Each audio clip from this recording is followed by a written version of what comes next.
Hey there, I'm Aki and welcome back to another video. With the release of Subnautica Below Zero, we finally got to see the ending. And of course, huge spoiler warning at this point, I will be talking about the ending of Subnautica Below Zero and I will also be showing all of the gameplay footage, so you were warned. And well, in the ending, we go to the precursor homeworld. Now Alan seems to be really concerned with if anyone except for him is still alive. Why is he concerned? Well, on planet 4546b there was a Kara outbreak, meaning the deadly bacterium was set free, which is actually Alan's fault, but we won't get into that. And, well, it killed basically everything it came into contact with, including the architects. Now some of them uploaded their minds into some sort of cache, where they could survive for some time, but all caches we found in Subnautica are basically out of power. Which is a horrible way to die if you ask me, because you can definitely see when you are going to die. 2% power, 1% power, and you're dead. At least I think they ran out of power, because we don't encounter any living architects in those caches, only the data from their minds, and we can like read what they did before they got stored, but they don't talk to us and I don't think they're alive anymore. Of course, that could have been just a different type of storage, like cryo-freezing them and then somehow waking them back up after they got stored there, but I'm pretty sure they just ran out of power. Now, Alan was in such a cache too, the Sanctuary, which was of course a little more advanced than the ones we see in Subnautica, but he just barely managed to survive. He was about to be dead because it ran out of power as well.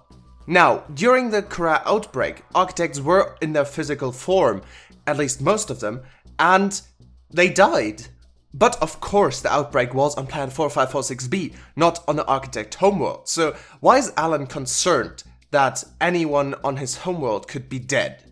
I think he assumes the bacterium got to his homeworld somehow, but if you ask me, that's a little strange, because the precursors, or architects, immediately went into a planetary quarantine and didn't allow any traffic to the planet or from the planet. So I don't think they would be stupid enough to bring the bacterium to their homeworld, right? Now, I might just be missing something here. Maybe I missed a databag entry where they explained that the bacterium got to their homeworld somehow, but as far as I know, it did not. If I did miss something though, please let me know in the comments down below and I will make sure to pin it. So I don't quite get why Alan is concerned that anyone might not still be alive, but let's just assume for the sake of an argument that the bacterium did get to their homeworld. Since then, hundreds of years have passed, and since the bacterium is extremely deadly, it's very unlikely anyone survived in their physical form. Note, I said in their physical form. We know architects can upload their minds, which means they are basically safe from the bacterium. Now we have the previously mentioned power problem. Does their power last that long? On planet 4546b, all the caches ran out of power, except for the Sanctuary, but that almost ran out of power. On their homeworld, they probably have a lot more iron crystals and other power sources though. So, in my opinion, it's most likely that the caches there survived, or that they had one centralized main Sanctuary to store their minds in with lots of energy to pass the time.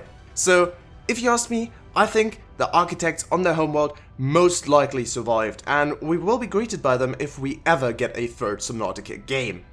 Now, as for the third Subnautica game, I will make another video on that sometime soon, because a lot of people seem to not know some stuff about that. So, if you're interested in that, make sure to subscribe and hit the bell so you get notified once that video goes live.